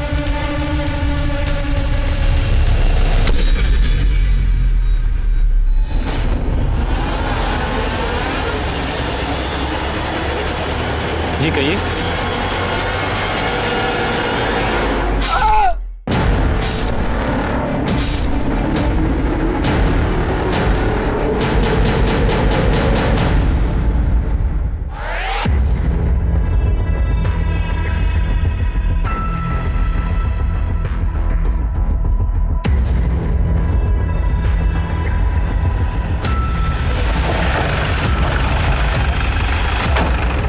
अरे आप कहाँ आ गए सर? ये तो लोकल मैटर है, हम लोग संभाल लेंगे, आप लोग जाइए। देखो चौहान, मुझे तुम्हारी काबिलियत पे पूरा भरोसा है, लेकिन जब हम यहीं हैं तो हम इन्वेस्टिगेट कर लेते हैं। वैसे भी तुम्हारे ऊपर बहुत सारी जिम्मेदारी है। वो देखो साहू सर, साहब के साथ रहो। जी।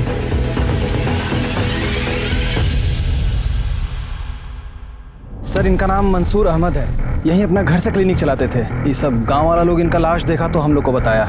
इनका बॉडी के पास से हमको सर बैग, पर्स, मोबाइल, चाबी मिला है, लेकिन मर्डर वेपन कुछ नहीं मिला है सर। इनकी किसी से कोई दुश्मनी, कोई झगड़ा वगैरह था? अरे नहीं सर, उल्टा गांव में बड़ा नाम था इनका, गांव वाला लोग बड़ा इज्जत करता था। रात को भी पेशेंट आ जाना सर तो कभी मना नहीं करते थे। इनकी फैमिली को इन्फॉर्म किया? फैमिली में तो कोई है नहीं सर, शादी किए नहीं थे, अकेले रहते थे। ठीक है, बॉडी को पोस्टमार्टम के लिए भेजो और मोबाइल डिटेल्स भी निकालना। सर सुमित, इनके घर का चक्कर लगा के आते हैं। ठीक है सर। ये रहते कहाँ थे?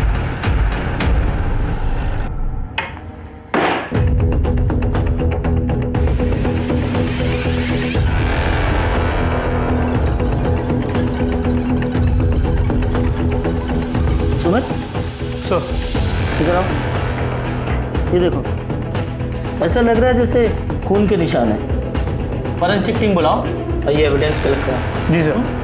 हो सकता है किसी पेशेंट को? नहीं भी हो सकता। Right sir.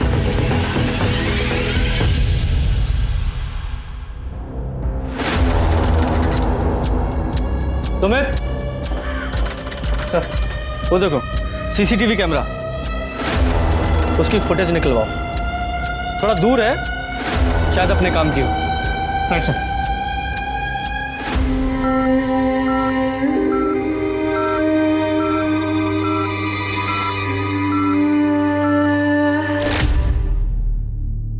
अरे क्या कर रही हो तुम ये सब? हाँ, अरे सब्जी काट रहे, खाना बनाएंगे। अरे तो तुम्हारे हाथ में तो एक चोट लगी है कल ही ताजा ताजा। अभी ये सब छोड़ो, ऐसे सब्जी नहीं काटोगी तुम। तब कैसे काटेंगे जी?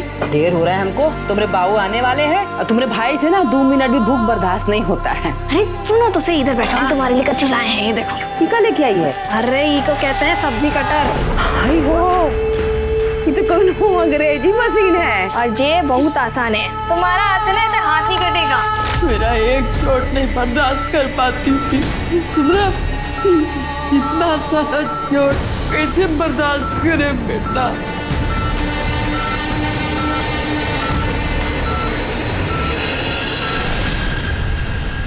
सर, हाँ, डॉक्टर अहमद के घर के सामने जो सीसीटीवी कैमरा है उसकी फुटेज मिल गई। दिखाओ। ये देखिए सर, डॉक्टर अहमद के बॉडी मिलने के करीब 1 घंटे पहले, मतलब दोपहर 3:30 बजे तो अपने घर से निकलते हुए नजर आ रहे। कुछ भी सस्पिशियस नहीं है, सब नॉर्मल है। सर हमने इसके पहले की भी फुटेज चेक की, तो 16 तारीख जिस दिन बिंदिया के साथ हादसा हुआ था उस दिन की फुटेज देखी।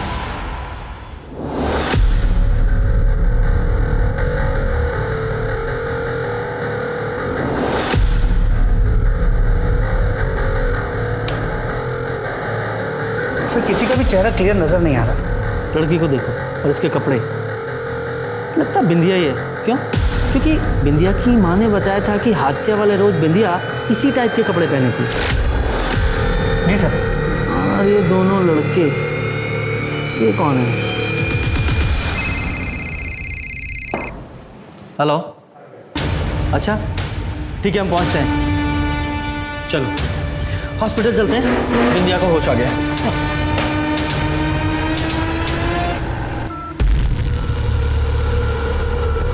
जब से होश में आई है ऐसे ही, कोई मोमेंट नहीं है, ना बॉडी में ना ही आंखों में। डॉक्टर साहब कहना है? हाँ यार। बिंदिया, बेटा बिंदिया, अगर मुझे सुन रहे हो तो बताओ, तुम्हारे साथ क्या हुआ था उस दिन?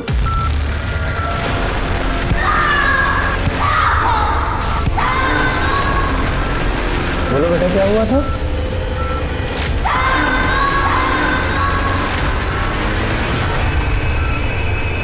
बोलो बेटा, क्या हुआ था उस दिन?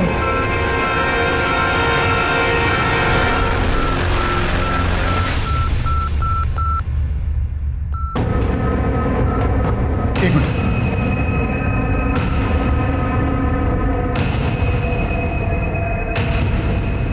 फिर बेहोश हो गई। देखिए, मुझे लगता नहीं कि आप कोई कुछ बता पाएगी, क्योंकि फिजिकल इंजरीज के साथ मेंटल ट्रॉमा भी है। अब ये बिंदिया के माँ बाप की कंप्लेंट तो हमने ले ली है, पर अभी भी यकीन से नहीं कह सकते कि उसके साथ रेप हुआ था या नहीं। सर, बिंदिया ने उस दिन जो कपड़े पहने थे उसका एक टुकड़ा मिसिंग है, वो अब तक नहीं मिला है। बाकी के कपड़ों को फोरेंसिक के लिए भेज दिया। गुड। मोबाइल डिटेल्स का क्या हुआ? सर, वो चेक किए, कॉल रिकॉर्ड्स में कोई भी सस्पिशियस नंबर नहीं मिला है, और मोबाइल लोकेशन के मुताबिक वो गांव से 2 किलोमीटर से ज़्यादा दूर कभी गई नहीं। अच्छा, अब इस केस में हमारे पास एक ही इन्फॉर्मेशन है कि बिंदिया के केस का डॉक्टर अहमद के साथ कोई ना कोई कनेक्शन तो है, क्योंकि हादसे वाले दिन वो दोनों लड़के बिंदिया को डॉक्टर अहमद के पास ही लेकर आए थे। किस लिए लाए होंगे, क्या हुआ होगा? और फिर देखो, 5 मिनट बाद ही वो दोनों लड़के बिंदिया को लेकर उसी ऑटो में वापस भी चले गए, और ले जाने के काफी देर बाद बिंदिया उस हालत में मिली। क्या हुआ होगा? सर, ये भी तो हो सकता है कि डॉक्टर अहमद को इसलिए मारा हो क्योंकि वो जानते थे कि बिंदिया के साथ उस दिन क्या हुआ। कातिल को ही डर हो कि कहीं वो पकड़ा ना जाए, इसे डॉक्टर अहमद को मार दिया हो। बिल्कुल हो सकता है, कातिल को तो हमेशा ही ये डर होता है, लेकिन इस केस में आगे बढ़ने के लिए उन दोनों लड़कों और ऑटो ड्राइवर का पकड़ा जाना बहुत जरूरी है। लेकिन उन्हें पकड़े कैसे?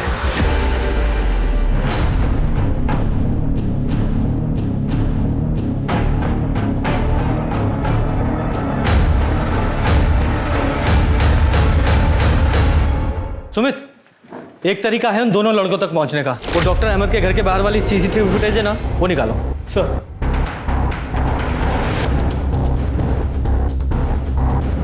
दिख ही नहीं रहा है कुछ। सर, नंबर प्लेट बहुत धुंधला है, कुछ क्लियर नजर नहीं आ रहा, सब पिक्सेलेट हो गया। वही ना,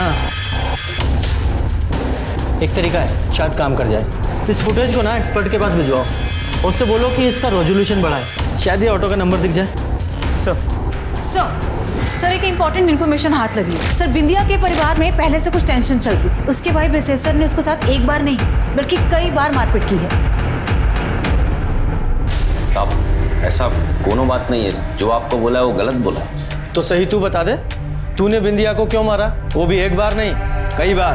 अब हम कई बार नोटिस में लिए थे, उस सड़क पे लड़का लोग के साथ में खींची करके दांत चिरिया के बात करती थी, इसलिए उसकी भलाई के लिए उसको 2-4 चापड़ मार दिए थे।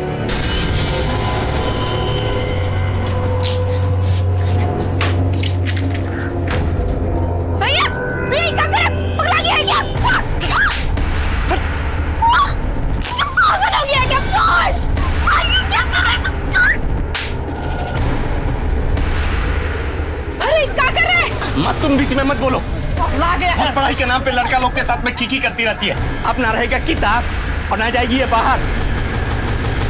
अच्छा, उसकी भलाई के लिए उसे मारा? ये हमारा गांव है, आपका शहर नहीं है कि सब लड़का लड़की बेशर्मी की हद पार कर दे। गांव का अपना कुछ मर्यादा होता है, सब लड़की को इसका ध्यान रखना चाहिए। कहीं आपके गुस्से और सबक सिखाने का नतीजा तो नहीं है कि बिंदिया की ये हालत है? भगवान का भय रखिए साहब, कैसी बात कर रहे हैं आप? बाप है मुझके। और तुझे क्या लगता है कि मर्यादा में रहने का सारा ठेका सिर्फ लड़कियों ने लिया हुआ है? हेलो, जब तूने उसे 2-4 थप्पड़ मारे और उसे बात समझ में नहीं आई तो तूने उसे बड़ा सबक सिखाने की सोची। साहब हम झापड़ मारे सो बता दिए और कुछ नहीं किए हैं। और ये बात भी सच है, हमारी बहन के साथ में जो ये हाल किया उसका तो कुछ खोज खबर मिल नहीं रहा है, उल्टा हम ही पे सारा कार्रवाई चल रहा है आपका। सर ऑटो के नंबर से ड्राइवर का पता चल गया है, उसकी लोकेशन भी ट्रेस हो गई। ये ऑटो तेरा? जी साहब, ये ऑटो हमारी है। 16 सितंबर को तेरे ऑटो में 2 लड़के एक लड़की को लेकर डॉक्टर अहमद के यहाँ गए थे या नहीं? हाँ साहब, गए थे। वो पूरा किस्सा बता। साहब वो दिन ना गांव के पीछे वाले रास्ते से जा रहे थे तो 2 लड़का हमारा रिक्शा रुकवाए। एक और लड़की था साहब, उसको हमारे रिक्शा में बिठाए के बोले कि डॉक्टर अहमद के यहाँ घर पे ले चलो।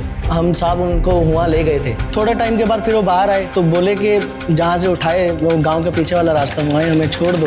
साहब हम उनको वहाँ छोड़ के आगे बढ़ गए थे। बाकी अम्मा कसम साहब हमें कुछ अरे अपनी राम कहानी बंद करना। लड़की की हालत कैसी थी?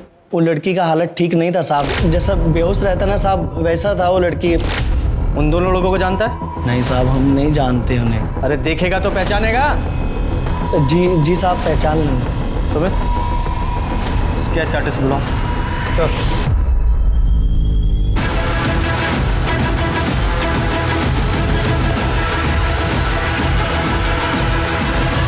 देखो तो ये लड़का लोगों को पहचानते हो? हाँ साहब, खूब पहचानते। ये दोनों लफंगा दिन भर वहाँ घूमते रहते हैं। वो दिन हमारे घर में झांक रहे थे। अच्छा, कहाँ मिलेंगे दोनों? साहब वो गली के आगे आखिरी मकान के सामने, और दिन भर सारे खटिया तोड़ते रहते हैं वहीं पे। ठीक है साहब, हमारा नाम सुभाष झा और ये मोती शुक्ला। क्यों, इसके मुंह में जबान नहीं है या कहीं का नवाब है जो अपना नाम नहीं बता सकता? साहब हम बोलने ही वाले थे, उससे पहले ही बोल दिया। ठीक है, तो अब बता, तू ही बता, बिंदिया यादव को कैसे जानते हो तुम दोनों? साहब पर्सनली तो नहीं जानते साहब, लेकिन उस दिन हम गांव के पीछे वाले रास्ते से जा रहे थे हम दोनों को। यार साला बहुत तेज गर्मी पड़ रही है बे। हाँ भाई, आराम करते। चल चल चल चल। कुछ आवाज आ रही है रे, इधर से आ रही है रे। देख अभी जिंदा है बे। लेकिन इसका हाल कौन किया होगा ऐसा? कौन फेंका होगा इसको यहाँ? अबे जब तक जासूस बनोगे मर जाएगी बेचारी। आओ डॉक्टर के पास लेके जाते। उठा उठा। भैया भैया भैया भैया भैया भैया, अरे क्या हुआ भैया? भैया डॉक्टर के पास ले जाना भैया। भाई तो बैठो। हम उसको डॉक्टर अहमद के पास ले गए, पर वहाँ देखे कि अरे ये कोई नॉर्मल केस नहीं है, ऐसे कैसे इलाज कर दूं? तुम लोग कह रहे हो कि पहचानते तक नहीं हो इसको, फैमिली वाले को लेके आओ, नहीं तो हॉस्पिटल लेके जाओ। मैं बेकार में किसी झंझट में फंसना नहीं चाहता। गजब करते हैं भाई, डॉक्टर है ना, शपथ लिए हो ना, थोड़ी तो शर्म कीजिए। आप लड़की की हालत देख नहीं रहे, कैसे हाथ मरी है? आप इलाज शुरू कीजिए, फैमिली की चिंता आप मत कीजिए, हम ढूंढते हैं।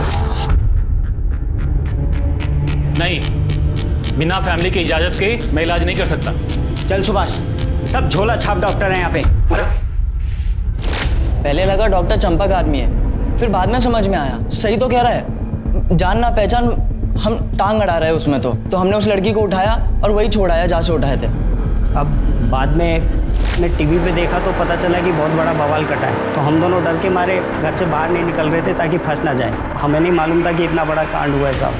कांड हुआ या तुम लोगों ने किया है? पहले उस लड़की की इतनी बुरी हालत की और अब झूठी कहानी सुना रहे हो? बोले थे ना तुमको, और बनो मसीहा, खुद तो फंसे, हमको भी फंसवा गए तुम। हम तो बस वो लड़की की मदद कर रहे थे, हमने कुछ नहीं किया। दामिनी सब दोनों का डीएनए टेस्ट कराओ। चलो। जब तक केस सॉल्व नहीं होता गांव छोड़कर नहीं जाना है। ठीक है सर। सर ये दोनों साधु है या शैतान कहना मुश्किल है। सुमित, इन दोनों पर नजर रखवाओ और जहां से इन दोनों ने बिंदिया को ऑटो में बिठाया था उस एरिया में पूछताछ करो। हो सकता है कोई एविडेंस, कोई क्लू मिले। सर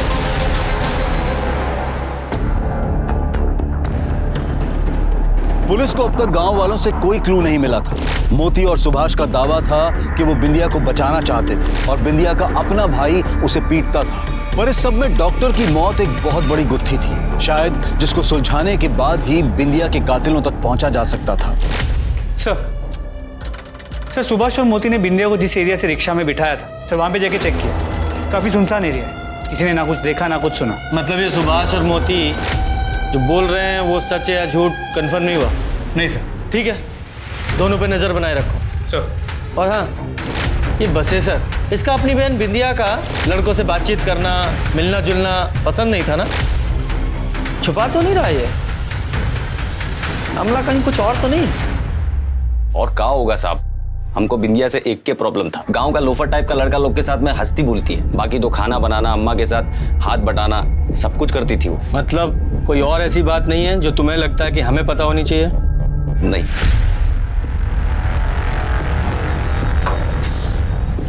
खाना बना के रख दी, आप दोनों लोग का खा लीजिएगा। हम अस्पताल जा रहे हैं बिंदिया के पास। तुमका इतना हेकड़ी दिखा रहे हो जी? साहब से कायदे से बात करो, ये अपने लिए नहीं, तुम्हारे बहन को न्याय दिलाने के लिए इतना मेहनत कर रहे हैं। कुछ पता है तो बता दो। साहब वो हम एक बार सुने थे कि केवल बिंदिया पे कमेंट बाजी करता है, उसको आते जाते छेड़ता है। कौन केवल? साहब संजय ठाकुर का बेटा है। वो दोनों बाप बेटा पूरे गांव को अपना जागीर समझते हैं। बहुत बाहुबली बन के घूमते रहते हैं दोनों। वही ना, पहले कहीं नहीं बताई सब बात। कैसे बताते? हम बिंदिया से पूछे थे, वो कंफर्म करती तब ना बताते।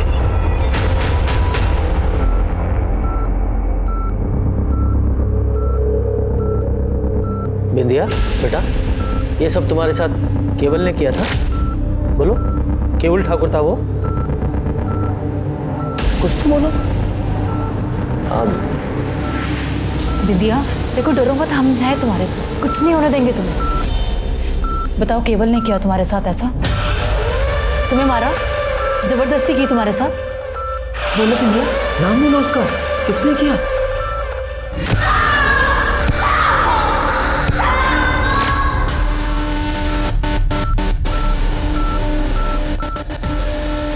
बिंदिया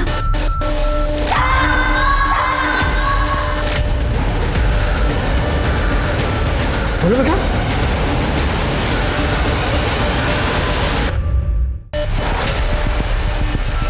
बोलो बेटा, केवल ठाकुर ही था ना वो जिसने तुम्हारे साथ ये किया?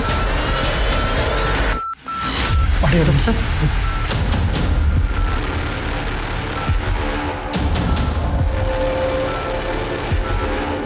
ये हाथ के इशारे से क्या बताने की कोशिश कर रही थी? कि वो सब केवल ठाकुर ने किया या कोई और बात? हो सकता है कि ये केवल ठाकुर नहीं किया हो सर। दोनों बाप बेटा एकदम जानवर है, फालतू का दबंग बना फिरता है गांव में। एक टाइम पे उसका बाप ही संजय ठाकुर के ऊपर ना 2 रेप का केस रजिस्टर था सर। क्या केवल का नाम सुनकर बिंदिया का उंगलियों से इशारा करना महज एक इत्तेफाक था, या बिंदिया इसी तरह अपना केस दर्ज कराना चाहती थी? क्या वाकई केवल इस कांड में शामिल है? क्या डॉक्टर अहमद का कत्ल भी केवल नहीं किया है? क्या बिंदिया केस में लोकल पुलिस को यह पहले से मालूम था कि केवल और उसका बाप संजय ठाकुर इस मामले में शामिल है और इसीलिए उन्होंने केस दर्ज नहीं किया? यह इस पूरे केस की जड़ में जात पात की गंदी सोच है, जिसके सूत्रधार सुभाष झा और मोती शुक्ला है। क्योंकि जो लड़के घायल बिंदिया को इलाज के लिए डॉक्टर अहमद के पास ले जा रहे थे, उन्होंने उसे मरने के लिए खेत में क्यों छोड़ दिया? उन्होंने सरकारी अस्पताल या फिर पुलिस को खबर क्यों नहीं दी? या फिर बिंदिया के कत्ल के पीछे उसके भाई की वो दकियानी सी सोच तो नहीं है कि बिंदिया का कैरेक्टर ठीक नहीं था? अरे साहब, आप हमको फिजूल में उठा लाए हैं। हम क्या किए हैं? वो तो तू बताएगा ना, क्या किया है तूने? और तू आते जाते बिंदिया को छेड़ता था ना? क्या? कभी नहीं साहब। और हम काहे छेड़ेंगे बिंदिया को? कौन हूर की परी है का?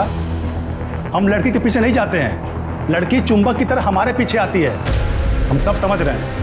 आप जो हमको ये फंसाने का कोशिश कर रहे हैं ना, अरे उस दिन हम गांव में थे ही नहीं, अपने दोस्त से मिलने पटना गए थे और शाम को 7 बजे दसिया लौटे।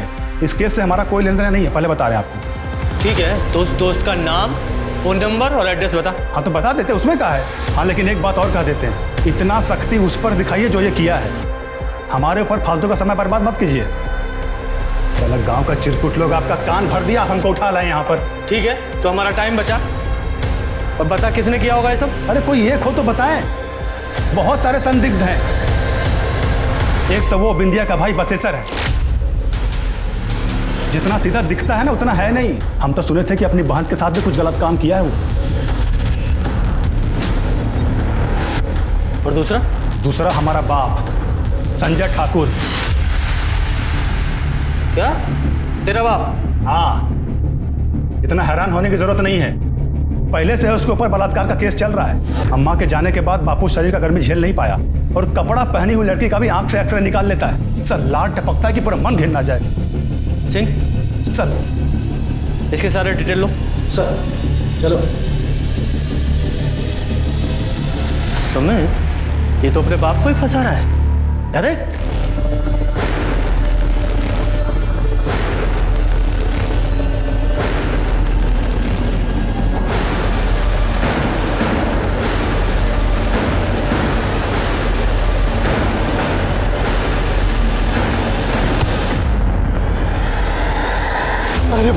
अरे भाई मुझे मत मारो भाई।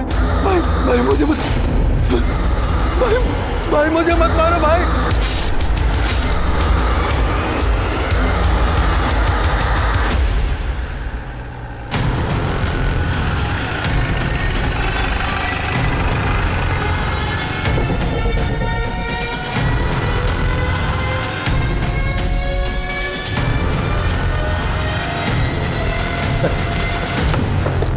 सर इसका नाम दीपू सक्सेना है। ये पास के गांव में डॉक्टर तिवारी के यहाँ कंपाउंडर था और इसी गांव में कमरा किराए पे लेके रहता था। सर मैंने डॉक्टर तिवारी के यहाँ भी फ़ोन किया तो पता चला कि ये 16 सितंबर से काम पर नहीं गया था। सर क्या लगता है ये तीनों केसेस कनेक्टेड हो सकते हैं? हो सकते हैं। साहू जी, बॉडी को पोस्टमार्टम के लिए भेजो। सर। सुमित, तुम इसके रूम की तलाशी लो और गांव में पता करो कि 16 तारीख को इसे कहीं किसी ने देखा था क्या। जी सर। दीपू उस दिन हमसे सिगरेट लिया था साहब, तब देखे थे उसके शर्ट पर लाल निशान लगे थे। पूछा तो बोला कि पेंट गिरा है। निशान गिला था? हाँ साहब, जैसे अभी भी गिरा हो। पर एक बात बोले साहब, वो हमको पेंट नहीं लगा। वो पेंट कैसा रहता है, दूर से महकता है। और साहब ना तो उसमें खुशबू थी और ना ही बदबू। बिंदिया जहाँ मिली थी वो जगह यहाँ पास में ही, मतलब क्राइम भी यहीं कहीं आसपास ही हुआ है। सर्च वारंट निकल, आसपास जितने भी खाली घर या दुकान है सब जगह चेक करो। अरे साहब यहाँ तो सब घरों में लोग रहते ही हैं, बस एक ठाकुर साहब का घर है जो खाली रहता है। संजय ठाकुर? हाँ।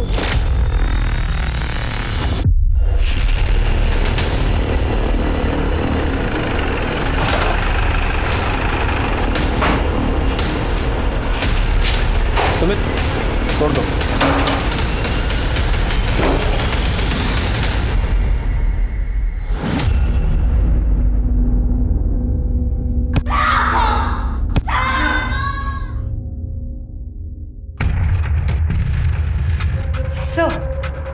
सर ये तो बिंदिया के कुर्ते का कपड़ा है जो फट गया था।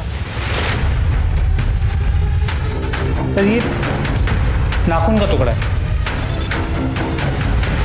और कुछ बाल। लगता है बिंदिया का रेप यहीं हुआ है।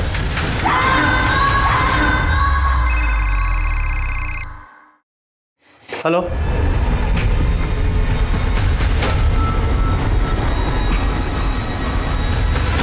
क्या हुआ? हॉस्पिटल में बिंदिया की डेथ हो गई।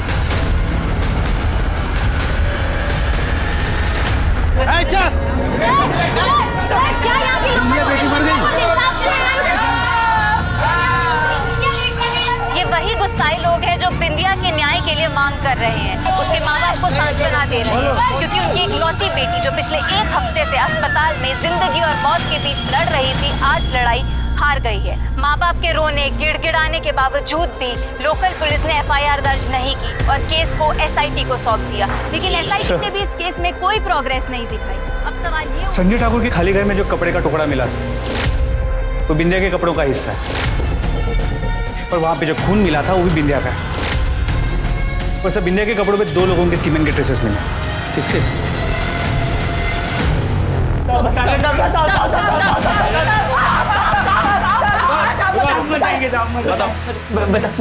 बता दे सब। बताओ। वो दिन जब बिंदिया ट्यूशन पढ़ा कर लौट रही थी ना, तो मुझे रास्ते में धर लिए थे।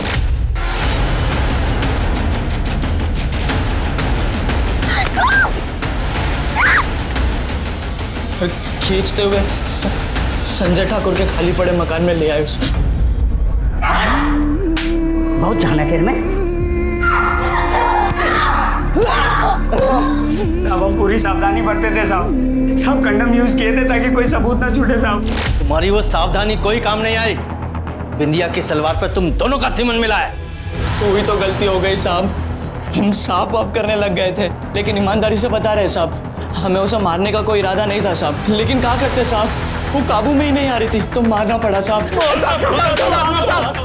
मरना पड़ा तुम्हें।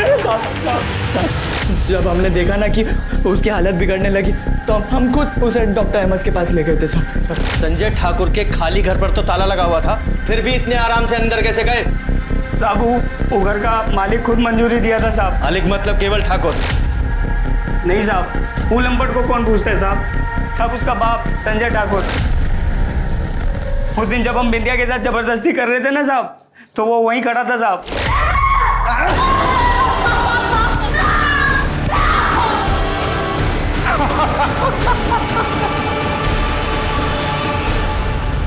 बोरा गए हैं आप लोग। ये बवाल से हमारा क्या लेना देना बताइए आप। मोती और सुभाष ने तुम्हारा नाम लिया है। तो क्या? अरे वो लंपट दोनों किसी का भी नाम ले लेगा, कल को उठ के इनका नाम लेगा कि रेपिस्ट है, तो मान लेंगे आप। सुमित, चलो नहीं मान रहे, लेकिन ये बताओ कि तुम्हारे उस ताला लगे हुए खाली घर में वो दोनों इतने आराम से घुस कैसे पाए? ये तो उनसे पूछना चाहिए था ना आपको। अरे पूरे गांव में चोरी चकारी करता है वो दोनों, हमारा चाबी भी उठा लिया होगा, क्या हो गया? अच्छा, सुना है तुम्हारे ऊपर 2 रेप केस भी थे? दोनों में बेइज्जत बरी हुए थे, नहीं सुने आप लोग शहर से आए हैं ना, तो आपको गांव का कोई ज्ञान तो है नहीं। यहाँ पे जाति बिरादरी अमीरी गरीबी का बड़ा खेला चलता है। अपने से रईस को और ऊंची बिरादरी को नीचे गिराने के लिए बड़ा बड़ा षड्यंत्र रखता है लोग। लेकिन क्या है ना, झूठ का पांव होता नहीं है तो ज्यादा देर टिक नहीं पाता है। समझ में आ रहा है कि फिर से समझाएं? इस संजय ठाकुर की अकड़ तो मुझे भी ढीली करनी है, पर उसे अरेस्ट करने के लिए कोई सबूत नहीं है मेरे पास। सर, गोडाउन में जो नाखून और बाल मिले थे उसका डीएनए संजय ठाकुर के डीएनए के साथ 50% मैच हुआ। इसका मतलब केवल ठाकुर के साथ 100% मैच। अरे कोनो काम नहीं आप लोग, जब देखो तब उठा लाते हैं। हम बता दे रहे मीडिया में जाएंगे हम, और ऐसा बैंड बजाएंगे कि नौकरी से हाथ धो। पुलिसिया, तेरा हिम्मत कैसे हुआ मेरा बेटा पे हाथ उठाने का? वहीं खड़ा रहे और आवाज नीचे। तो इतना तोड़ूंगा ना तुझे। बता, तुम्हारे उस खाली घर से तेरा वो बाल और टूटा नाखून मिला था। अरे तो इसमें कौन सा तीर मार लिए आप? हमारा घर है, मिल सकता है। हम कुछ दिन पहले अपने सामान की मरम्मत कराने गए थे, तब हमारा ये नाखून टूटकर वहां पर गिर गया था। और बाल का क्या है, जितनी सभ्यता से ये पेश आए हैं ना, 8-10 बाल तो यही गिर गए होंगे। तो उसके खिलाफ भी कोई जुर्म मत दीजिए हमारे लिए। तेरे खिलाफ इतना सब कुछ मिला है उस घर में, तो तुझ पे शक ना करें। तो तू किस बिना पे बोल रहा था कि तेरे बाप ने बिंदिया का रेप किया हो सकता है? अरे खाली बाप कहां बोल रहे हैं, हम तो बसेसर का भी नाम लिए थे और इतना बोले थे कि बस बढ़िया से छानबीन कीजिए। देखा, तेरा बेटा तुझे ही फांसी पे चढ़ाना चाहता है। वो हमारा घर का मैटर है, वो हम देख लेंगे। अभी खाली इतना बताओ कि तुम्हारा हो गया हो तो हम लोग जाएं। पहले ये उंगली नीचे कर, नीचे कर। देख लो। चल देखता हूँ तेरे को मैं। नंगा करो दोनों को और तब तक मारो जब तक पूरी बॉडी पे निशान ना आ जाए। बोलते हैं गांव के लोग सीधे होते हैं, दिमाग घुमा के रख दिया है। तोड़ते रहो दोनों को। बता,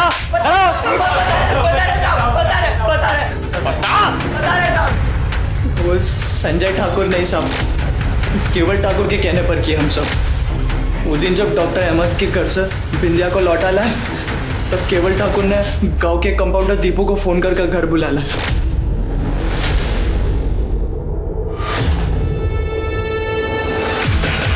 खाली डॉक्टर के यहाँ चाकरी करना सीखे हो, इलाज को जानते हो? एक लड़के को होश में नहीं ला पा रहे हो। अरे ठाकुर साहब, हम डॉक्टर नहीं है, कंपाउंडर है। दीपू उसको होश में लाने के लिए 3 इंजेक्शन दिया था साहब। होश में क्यों लाना चाहते थे? वो केवल ठाकुर को वो बिंदिया का चीख सुनने में मजा आ रहा था साहब।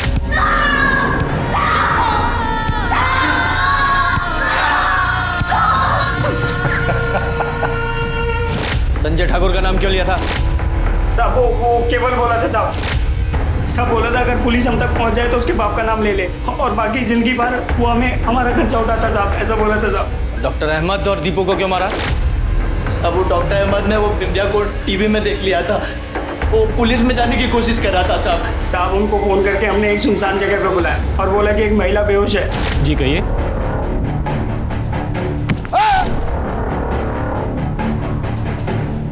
साहब दीपू भी बहुत खौफ आ गया था साहब, सब वो डर के मारे घर छोड़ के सब कहीं और छुपा हुआ था साहब। और जो वो सिपाही आपने हमारे पीछे लगा रखा था हम पे नजर रखने के लिए, सब उसे नजर बचा के हम एक दिन दीपू के पास पहुंचे और फिर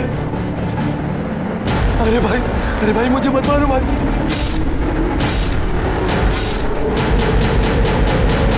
साहब वो केवल हमारा जिंदगी बर्बाद कर दिया साहब।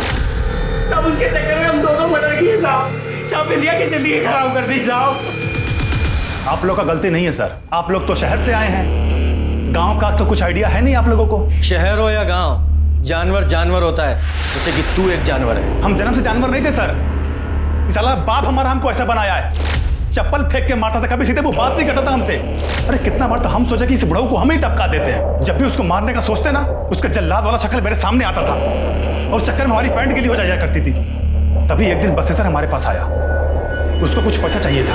पैसा तो हम दे देंगे, पर क्या गारंटी है कि लौटाओगे? और ये सब मदद के बदले में हमको क्या मिलेगा? तुमको हमारी बहन बिंदिया पसंद है ना, हम तुमको उसका पूरा दिनचर्या बता देंगे। जो करना है करो, बदले में हमको पैसा दे दो। ठीक, तभी चमका हमको कि बिंदिया की मेहरबानी से हम अपने जल्लाद बाप से छुटकारा पा सकते हैं। इसीलिए तो हम अपने खाली वाले घर में सुभाष और मोती से बिंदिया का रेप करवाएं कि ताकि अपने जल्लाद बाप को फंसा सके। अरे हम तो बिंदिया को छुए तक भी नहीं थे, बस दूर से मजा ले रहे थे। और अपने पटना वाले दोस्त को भी बोल दिए थे कि पुलिस अगर कुछ पूछेगी तो बोल देना कि हम तुम्हारे साथ में थे। अपना मोबाइल उसके पास भिजवाएं कि ताकि लोकेशन वहां का दिखाई दे। लेकिन आप लोगों ने तो पूरा प्लान पे पानी फेर दिया हमारे। अरे बुलाओ उसको। आपका क्या कहना है ठाकुर साहब, क्या मिलेगा? अरे सब पुलिस वाले हमारे ये हमारे पूज्य पिताजी की मधुर वाणी है, वो हमको रत्ती भर भी नहीं चाहते हैं। लेकिन गांव में भौकाल तो टाइट रहना चाहिए ना। अब देखिएगा हमको ज्यादा देर वो यहाँ पे टिकने नहीं देंगे और आप लोग कुछ नहीं कर पाइएगा।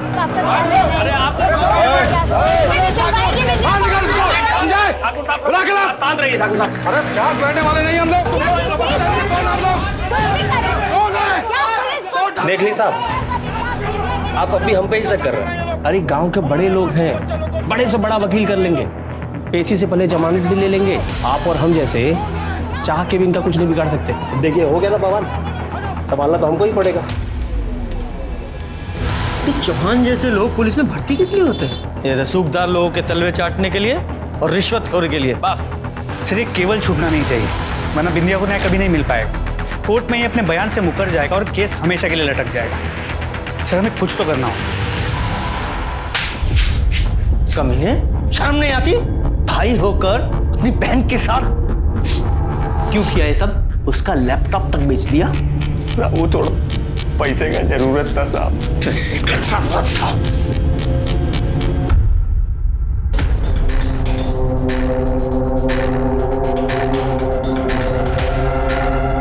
बोले थे ना ज्यादा देर रोक नहीं पाओगे। चलिए चलते हैं।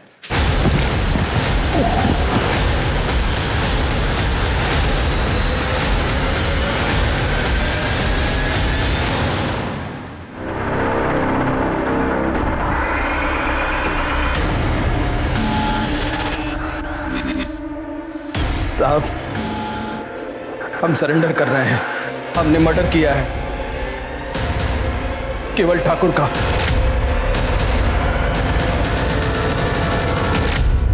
उसका बाप संजय ठाकुर हमारा बहन का रेप किया और भाग गया सर। जानवर लोग हैं ये लोग। आज उसका बेटा ने एक लड़की का रेप किया और मर गई। सांप का जात है सर, ये लोग सांप का जात है। इनको खाली फन उठाना और काटना आता है, इसीलिए मार दिए हम उसको। कांस्टेबल साहू सिर्फ ठाकुर के कत्ल में गिरफ्तार हुआ।